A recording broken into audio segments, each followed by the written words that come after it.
दोस्तों स्वागत है हमारे चंदन ऑनलाइन क्लासेस में। आज का हम इस वीडियो में क्लास 10 विज्ञान का चैप्टर नंबर 2 अम्ल क्षार एवं लवण को पूरा खत्म करेंगे। दोस्तों एक ही वीडियो में पूरा चैप्टर को खत्म कर देंगे। दोस्तों हमारे चैनल पे क्लास 10 की सभी विषय की तैयारी कराई जाती है। न्यू कोर्स की जो कोरोना महामारी के कारण जो न्यू कोर्स बनाया गया है उसकी तैयारी, और आपको एकदम सरल भाषा में लिखकर नोट्स बनाया गया है। एकदम बहुत ही आसान तरीके से आपको समझाया जाएगा, एकदम बहुत ही आसान तरीके से। बहुत मेहनत करके देखिए ये नोट्स बनाया गया है। ये सब नोट्स हम बनाए हैं बहुत मेहनत करके, इसलिए आप वीडियो को पूरा अंत तक देखिए। एक ही वीडियो में पूरा चैप्टर खत्म कर देंगे दोस्तों, बहुत ही आसान तरीके से। तो देखिए आप, और क्लास 10 की सभी विषय की तैयारी कराई जाती है। लास्ट में व्हाट्सअप नंबर आएगा, उस व्हाट्सअप पे आप संपर्क कर लीजिएगा। आपको सभी वीडियो का लिंक भी मिल जाएगा और वहाँ से आप नोट्स भी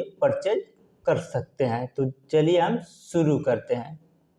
ये सबसे पहले चैप्टर का नाम है अम्ल क्षार और लवण। तो सबसे पहले हम लोग अम्ल क्षार तथा लवण की परिभाषा को जानेंगे। दोस्तों देखिए शुरू करते हैं। यह नोट्स लिखने में बहुत मेहनत लगी है दोस्तों, इसलिए वीडियो को आप अंत तक देखिए। और एकदम यह सरल भाषा में, एकदम यह आसान भाषा में लिखा गया है, बहुत ही आसान भाषा में। तो देखिए सबसे पहले आते हैं हम लोग अम्ल की परिभाषा। अम्ल किसे कहते हैं?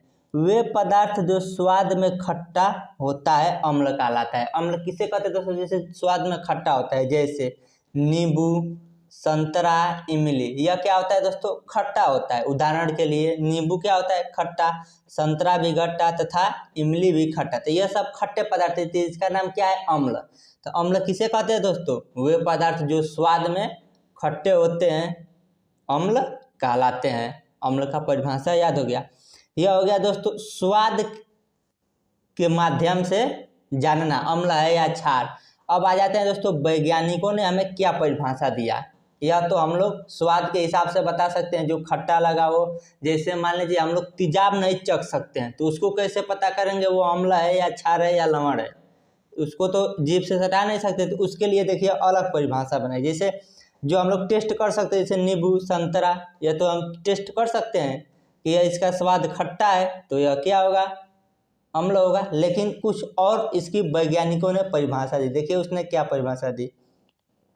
उसने बताया वे पदार्थ जो जलीय विलयन में, यानी वह पदार्थ जो जलीय विलयन में यानी जल में घोल देने पर, इसका मतलब होता है जलीय विलयन, जल में घोल देने पर वियोजित होकर, यानी उस पदार्थ को अगर जल में घोल दिया जाता है तो वियोजित होकर यानी टूट कर, वियोजित होना मतलब टूट जाना, टूट कर केवल हाइड्रोजन आयन, हाइड्रोजन आयन का मतलब होता है दोस्तों H से हाइड्रोजन का प्रदर्शित करते हैं, इस पर प्लस लग गया है तो हाइड्रोजन आयन देता है, अम्ल कहलाता है। अम्ल का परिभाषा हो गया हाइड्रोजन आयन। हाइड्रोजन को किससे प्रदर्शित करते हैं? H से, इस पर प्लस लग गया है तो इसका मतलब यह हाइड्रोजन आयन देता है। कब? जल में घोलने पर। वो क्या कहलाता है दोस्तों? अम्ल कहलाता है। देखिए उसका उदाहरण हो गया दोस्तों HCl और H2SO4। यह हो गया अम्ल के बारे में। अब देखते हैं हम लोग क्षार के बारे में।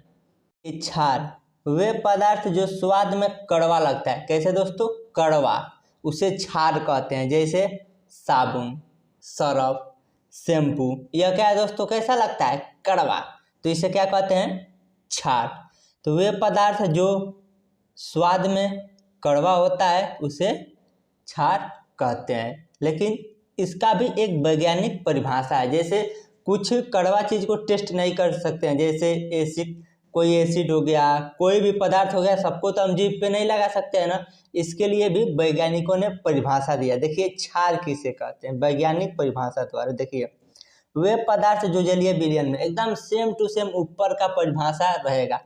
उसमें था वे पदार्थ जो जलीय विलयन में, देखिए यहाँ पे था वे पदार्थ जो जलीय विलयन में वियोजित होकर केवल हाइड्रोजन आयन यानी H प्लस आयन देता है, और यह OH प्लस आयन देता है। बस यही अंतर है। देखिए दोस्तों यहाँ पे वे पदार्थ जो जलीय विलयन में वियोजित होकर हाइड्रोक्साइड आयन यानी OH माइनस देता है, क्षार कहलाता है। बस क्या हो जाए दोस्तों, वहाँ पे H प्लस था, यहाँ पे OH माइनस, और हाइड्रोजन के जगह पर हाइड्रोक्साइड आयन हो गया। इसका उदाहरण देखिए क्या है दोस्तों कि OH और NaCl। यह किसका उदाहरण है? क्षार का। अब देखते हैं लवण। लवण किसे कहते हैं? अम्ल तथा क्षार को आपस में मिलाने पर लवण बनता है। लवण कैसे बनता है दोस्तों? अम्ल और क्षार को आपस में मिलाने से। देखिए कैसे, अम्ल प्लस क्षार यानी अम्ल और क्षार आपस में मिला दिए तो देखिए क्या बनता है, लवण प्लस जल यानी लवण तथा जल बनता है। देखिए एक उदाहरण से समझा रहे हैं, जैसे यह हो गया HCl। HCl क्या है दोस्तों? अम्ल, यह है अम्ल, और NaOH क्या है दोस्तों? क्षार है। तो आपस में मिला दिया गया तो क्या बनेगा? देखिए लवण तथा जल। तो जल का सूत्र आप लोग जानते हैं क्या होता है दोस्तों? H2O यानी जल बनेगा H2O। अब इसमें से H2O यानी 2 हाइड्रोजन और 1 ऑक्सीजन निकाल देना है। यहाँ से 1 हाइड्रोजन निकाल दीजिए और यहाँ से 1 हाइड्रोजन, तो H2 यानी 2H निकल गया, यहाँ पे आ गया। और ऑक्सीजन, एक ऑक्सीजन है यहाँ पे, इतना का काम खत्म। इसमें बच क्या गया? NaCl बच गया। यहाँ पे क्या बच गया? NaCl। यह NaCl किसका सूत्र होता है? सोडियम क्लोराइड यानी नमक। यह क्या होगा? नमक। नमक क्या होता है दोस्तों? लवण। नमक होता है लवण। तो इसमें क्या मिला है? HCl यानी अम्ल प्लस क्षार को आपस में मिलाने पर क्या बनता है? लवण बनता है। नमक क्या होता है दोस्तों? लवण। यहाँ पे हम लोग लिख देते हैं लवण, यह हो गया लवण। अब प्लस क्या बनता है? H2O जल। इससे एक और क्वेश्चन ऐसे पूछ सकता है आप लोगों से कि अम्ल तथा क्षार की अभिक्रिया बताइए। तो अम्ल क्षार यानी अम्ल हो गया HCl प्लस क्षार NaOH, क्षार को मिलाने से क्या बनता है? NaCl और H2O। एक तो यह भी इसका, और ऐसे भी पूछ सकता है लवण का परिभाषा तथा उदाहरण दीजिए। तो इससे 2 क्वेश्चन बन रहे हैं, वो भी इम्पोर्टेंट है। अब देखिए दोस्तों, इसके बाद हम लोग ये दोस्तों यह क्वेश्चन बहुत इंपॉर्टेंट है, बहुत बार बोर्ड एग्जाम में आ चुका है। जैसे अम्ल तथा क्षारकों में, अम्लों तथा क्षारकों में अंतर, यह अंतर बताना होता है अम्ल तथा क्षार में। यह बहुत इंपॉर्टेंट क्वेश्चन है दोस्तों। देखिए हम इसको बहुत ही आसान तरीके से बताते हैं। देखिए पहला अंतर हो गया दोस्तों, अम्ल स्वाद में खट्टा होता है और क्षार को स्वाद में कड़वा होता है, यानी अम्ल खट्टा और क्षार कड़वा होता है। एक अंतर हो गया। अब देखिए इसका दूसरा अंतर, यह नीले लिटमस को लाल कर देता है। अब देखिए लिटमस क्या होता है आपको समझा देना। जैसे यह पेपर हो गया, तो यह क्या है? सफ़ेद है ना दोस्तों, ये सफ़ेद पेपर है। तो यही जो नीला लिटमस एक पेपर होता है, उसको क्या कहते हैं दोस्तों? नीला लिटमस पेपर। तो जो नीला रंग का होता है और अम्ल के अंदर डुबा देंगे, अम्ल यानी नींबू, नींबू अम्ल होता है, तो नींबू के अंदर उसको डुबाएंगे तो वह लाल हो जाता है। क्या होता है दोस्तों? लाल।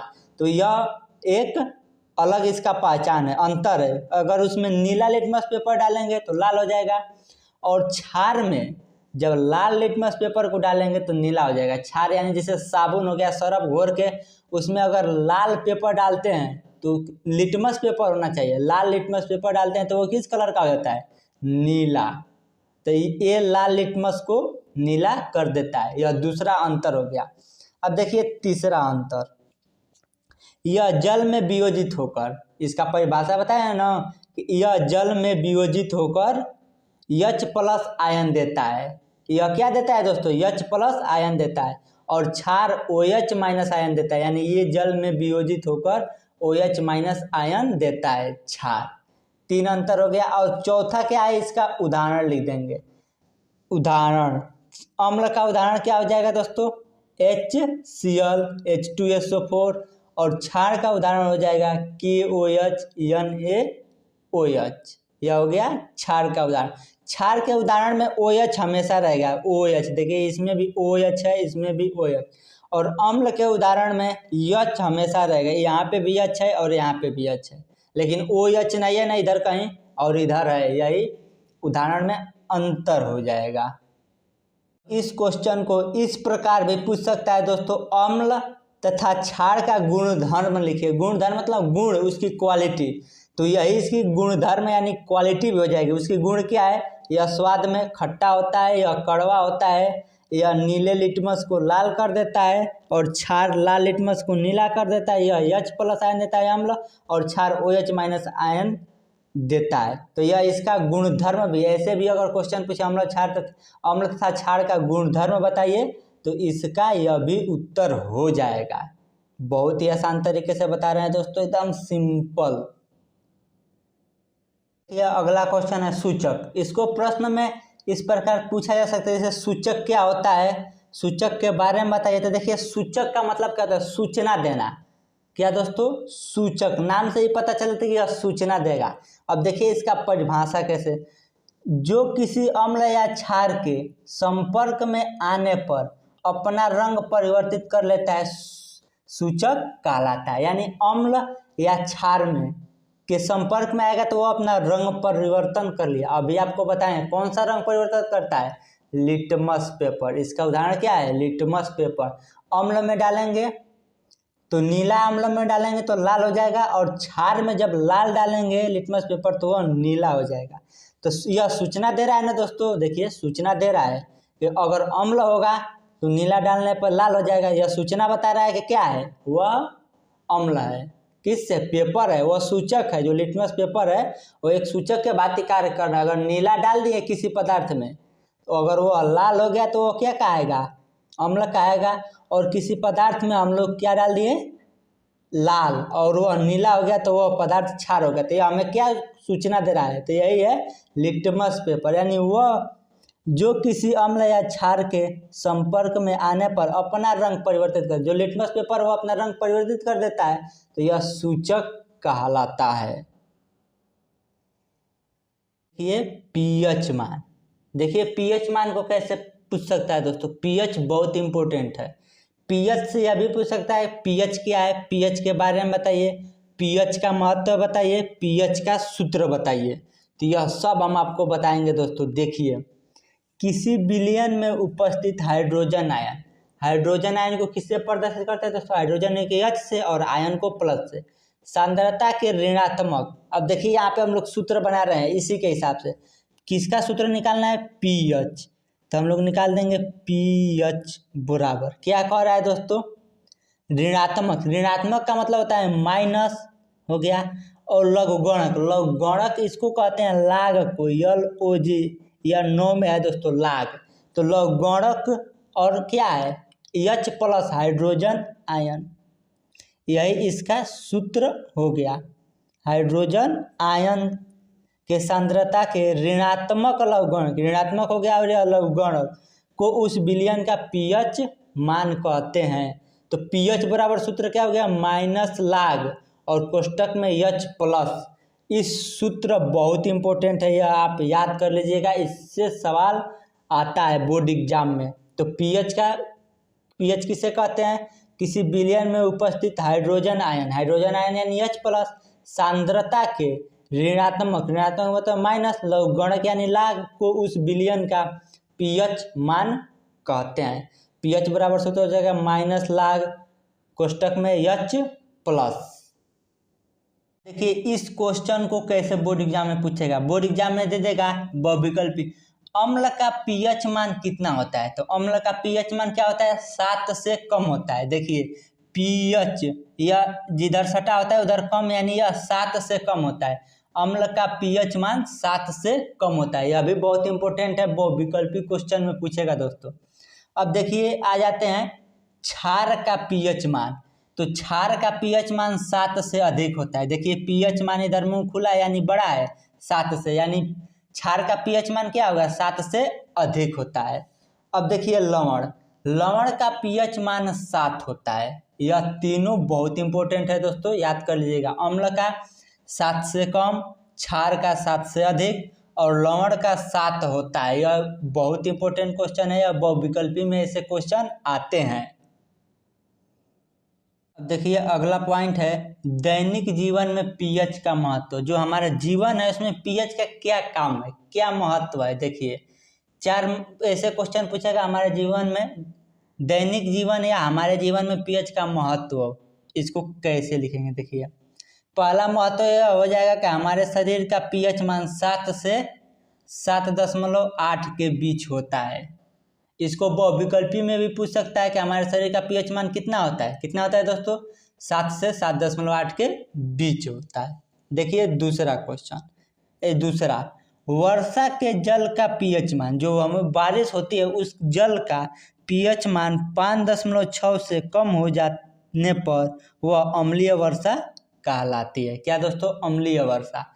जैसे हमें वर्षा होती है वो 5.6 यानी उसका पीएच मान 5.6 से कम हो जाता है तो वह अम्लीय वर्षा कहलाती है। इसीलिए कहा जाता है दोस्तों, जो बारिश होती है पहली बारिश, उसमें हमें नहीं नहाना चाहिए। क्यों नहीं नहाना चाहिए दोस्तों, क्योंकि वह अम्लीय वर्षा होती है, उसका पीएच मान 5.6 से कम हो जाता है।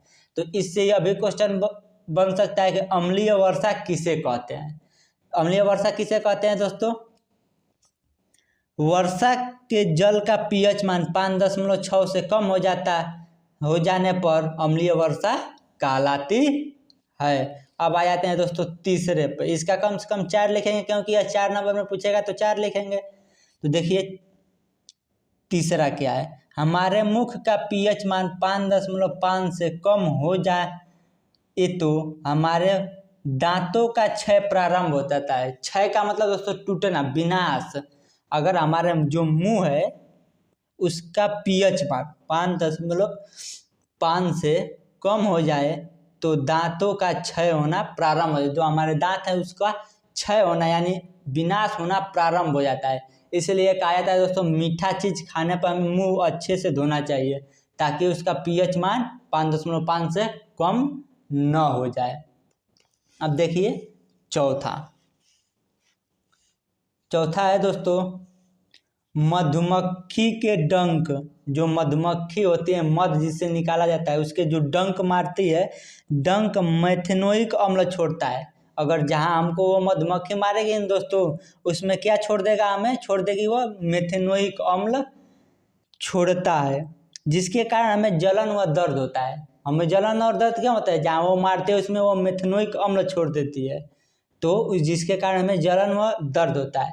डंक मारे गए स्थान पर यानी जहाँ डंक मारती है वहाँ पे बेकिंग सोडा यानी खाने वाला सोडा तथा साबुन लगाने पर आराम मिलता है। क्या क्या लगाने पर दोस्तों, या तो खाने वाला सोडा लगा दे जहाँ डंक मारे हुए स्थान पर, या साबुन लगाने पर हमें आराम मिलता है। यह है पीएच का महत्व हमारे दैनिक जीवन में। कास्टिक सोडा क्या बताया, देखिए दोस्तों यह एग्जाम के लिए सबसे इम्पोर्टेंट टॉपिक है, एकदम पक्का है इसमें से आएगा। क्या आएगा दोस्तों, निर्माण विधि, रासायनिक नाम और समीकरण, यह फिक्स है। आप मॉडल पेपर उठा के देख लीजिए, हम 5 बताएंगे, 5 क्वेश्चन, 5 में से एक ना एक हर मॉडल पेपर में आएगा और हर साल बोर्ड एग्जाम में आता है। सबसे पहला हम लोग लेते हैं कास्टिक सोडा।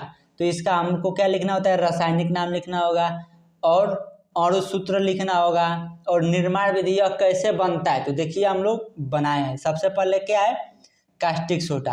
कास्टिक सोडा का रासायनिक नाम होता है सोडियम हाइड्रोक्साइड। कास्टिक सोडा का रासायनिक नाम, जैसे यह तो सामान्य नाम हो गया, और रासायनिक नाम का मतलब जो रसायन वैज्ञानिकों ने इसका नाम दिया, क्या नाम दे दिया है, सोडियम हाइड्रोक्साइड। और इसको संकेत में क्या लिखते हैं, NaOH। अब देखिए इसका निर्माण कैसे होता है। देखिए सोडियम क्लोराइड को जल में मिलाकर, यानी जो सोडियम क्लोराइड यानी नमक, सोडियम क्लोराइड क्या होता है, नमक, को जल में मिलाकर विद्युत प्रवाह द्वारा, यानी सोडियम क्लोराइड यानी दोस्तों नमक को हम लोग क्या करेंगे, जल में मिला देंगे। जल में मिलाकर उसमें विद्युत धारा यानी उसमें लाइट, जो करंट का तार है उसमें डाल देंगे, यानी विद्युत धारा प्रवाह करने से NaOH प्राप्त किया जाता है। देखिए यह समीकरण हो गया। यह हो गया NaCl यानी सोडियम क्लोराइड प्लस जल में मिलाया जाता है, और यहाँ पे क्या किया जा रहा है, उसमें विद्युत धारा डालने पर क्या बन रहा है दोस्तों, NaOH यानी सोडियम क्लोराइड बन रहा है। और उसके साथ साथ क्या बनेगा, क्लोरीन भी बनेगा और हाइड्रोजन गैस भी उत्पन्न होगा। लेकिन हमको मतलब किससे है, NaOH यानी सोडियम हाइड्रोक्साइड। किससे मतलब है दोस्तों? सोडियम हाइड्रोक्साइड, यानी जिसको नाम देते हैं हम लोग कास्टिक सोडा। देखिए दोस्तों, इसको हम चेक करेंगे कि यह समीकरण संतुलित है या नहीं। इसको हम चैप्टर 1 में बताए हैं, नहीं देखे हैं तो जाके आप देख लीजिएगा इस वीडियो के बाद कैसे संतुलित किया जाता है। देखिए यहाँ पे क्या है दोस्तों, Na 1 है, Cl 1 है। यहाँ पे An 1 है और Cl कितना है? 2। तो यहाँ पे Cl को 2 बनाने के लिए हम लोग यहाँ पे 2 लिख देंगे। तो Na कितना हो गया दोस्तों? 2, और Cl भी 2 हो गया, और इधर Na 1 है तो यहाँ पे फिर से हम लोग 2 लगा देंगे। तो यहाँ पे Na कितना हो गया? 2, और यहाँ पे भी Na 2। Cl यानी Cl भी कितना हो गया? 2, और यहाँ पे भी हो गया Cl 2। अब देखिए H2O यानी H कितना है? 2। तो यहाँ पे H यहाँ पे है क्या दोस्तों? 1 H, यहाँ पे है 2 H, यानी H कितना हो गया? 3। और O कितना है दोस्तों? यहाँ पे है 2 का गुणा हो जाएगा तो यहाँ पे हो जाएगा 2, और यहाँ पे हो जाएगा दोस्तों 1। तो यहाँ पे क्या होगा दोस्तों? 2 से यहाँ पे हम लोग गुणा कर देंगे तो H कितना हो गया? 2 दूना 4, और 2 यहाँ पे लगा देंगे तो 2 भी 2 दूना 4, इधर भी H 4 हो गया, और इधर 2 दूना 4 H हो गया। और O 2 यहाँ पे 1 रहता है तो गुणा कर 2 1 2, यानी ऑक्सीजन कितना हो गया? 1, और यहाँ पे भी ऑक्सीजन 2 1 2 हो जाएगा, और यहाँ पे ऑक्सीजन 2 हो गया। इसको हम पहले चैप्टर में बहुत अच्छे से बताए हैं। पहला चैप्टर इसी के बारे में है, लास्ट में व्हाट्सअप नंबर आएगा, उसको देख लीजिए, आपको पूरा समझ में आ जाएगा। का उपयोग कहाँ कहाँ होता है दोस्तों? साबुन तथा कागज बनाने में इसका उपयोग होता है। अब देखिए अगला है दोस्तों विरंजक चूर्ण। देखिए विरंजक चूर्ण का सामान्य नाम है ब्लीचिंग पाउडर, इसका सामान्य नाम है ब्लीचिंग पाउडर, और रासायनिक नाम है कैल्शियम क्लोरो हाइपोक्लोराइड। इसका रासायनिक नाम क्या है दोस्तों? कैल्शियम क्लोरो हाइपोक्लोराइड इसका रासायनिक नाम है। अब इसका देखिए अणुसूत्र क्या है? CaOCl2, यह है इसका अणुसूत्र। अब देखिए इसको कैसे बनाया जाता है दोस्तों। देखिए शुष्क बूझे चूने पर क्लोरीन गैस की क्रिया द्वारा प्राप्त किया जाता है। विरंजक चूर्ण यानी कैल्शियम क्लोरो हाइपोक्लोराइड को शुष्क बूझे चूने पर क्लोरीन गैस की क्रिया द्वारा प्राप्त किया जाता है। देखिए इसको समीकरण में लिखा गया है CaOH, यानी CaOH को हम लोग कहते हैं शुष्क बूझा चूना। इस पर किस गैस का प्रवाहित किया जाता है? तो क्लोरीन यानी Cl2। तो क्या बन जाता है दोस्तों? CaO और Cl2 प्लस H2O यानी जल। CaOCl2 क्या है दोस्तों? विरंजक चूर्ण। यही हमें बनाना था, शुष्क बूझा चूना और क्लोरीन गैस की उस पर क्या किया जाता है? गैस की क्रिया कराई जाती है, तो हमें विरंजक चूर्ण बन जाता है और फिर जल बन जाता है। अब देखिए इसका उपयोग कहाँ कहाँ होता है दोस्तों। उसका उपयोग होता है चीनी को सफ़ेद करने में। जो चीनी हम लोग खाते हैं वो वाकई में सफ़ेद नहीं होता है, इसी के विरंजक चूर्ण का उपयोग करके चीनी को सफ़ेद किया जाता है। तथा जल को शुद्ध करने में, यानी जो फिल्टर का पानी हमारे घर में आता है उस जल को शुद्ध करने में किसका प्रयोग होता है? विरंजक चूर्ण का। देखिए खाने का सोडा यानी बेकिंग सोडा को निर्माण, रासायनिक नाम और सूत्र जानेंगे।